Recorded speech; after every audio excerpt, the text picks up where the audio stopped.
Hello my dear guys, আজ আমি মাদ্রাসা service কমিশনের পরীক্ষায় আসব।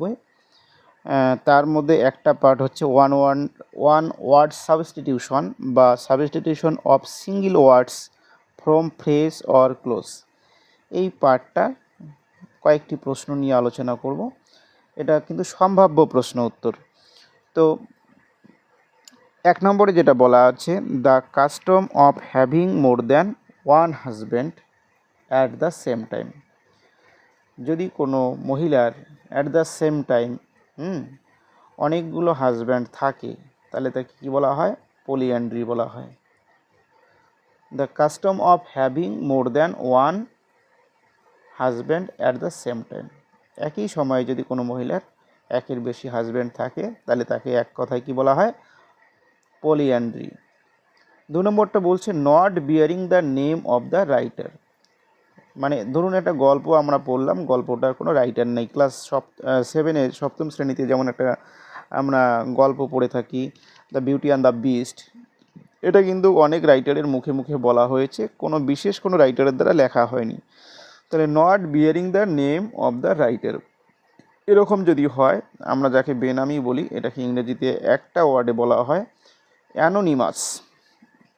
Number 3, an office which has a salary but no work. একটা অফিস যেখানে স্যালারি আছে কিন্তু কোনো কাজ নেই, তাকে বলা হয় সাইনকিওর। 4 নম্বরটা বলছে one unable to pay one's ডেপ্ট।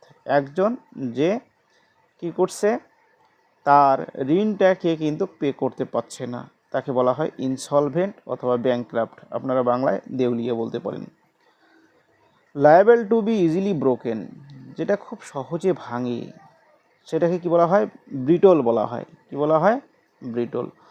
One free, পরেরটা কি ছিল? 6 নাম্বারটা, one free from national prejudices or looking upon the whole world as his on.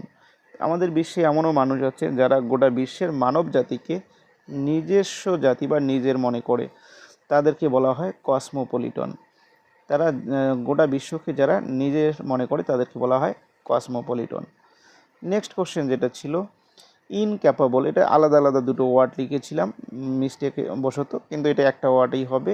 ইনক্যাপাবল of being রিকনসিলড, যেটাকে কি বলা হয়? ইররিকনসিলেবল, মানে অমঙ্গল যেটাকে বলা হয়। ইনক্যাপাবল অফ বেইং রিকনসিলড, যেটা মঙ্গল করতে পারে না, সেটাকে কি? অমঙ্গলই বলা হবে। ইররিকনসিলেবল।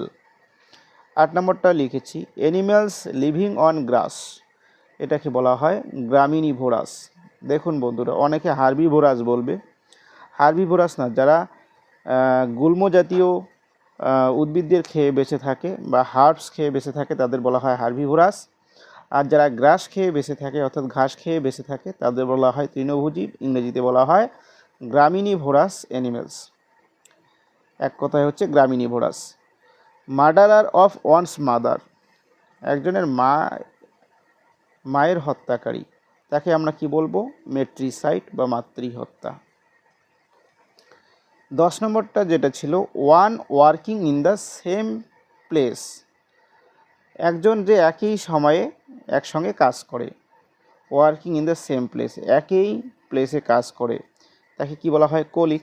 আমরা বলি না যে আমি যে অফিসে কাজ করি সেই অফিসে আমার একটা বন্ধু আছে, তার মানে ওই বন্ধুটাকে এখানে বলা হবে কলিগ। COLLEAGUE, কলিগ মানে সহকর্মী। Number 11, one living at the same time which another, কি বলছে? সেম টাইম উইথ অ্যানাদার, একজন আর একজনের সঙ্গে সেম টাইমে বাস করত। ধরুন সম্রাট অশোকের সময়ে, ধরুন শ্যামল নামে একজন ব্যক্তি ছিল, তিনি অশোকের সময়ে বাস করতেন, তাহলে আমরা এটাকে কি বলবো? যে once living at the same time with another, এটাকে এক কথায় আমরা কি বলবো? আমরা তো বাংলায় বলি সমকালীন, এটাকে ইংরেজিতে বলা হয় কনটেম্পোরারি। কনটেম্পোরারি। থ্যাংক ইউ বন্ধুরা, আজকে এই পর্যন্তই।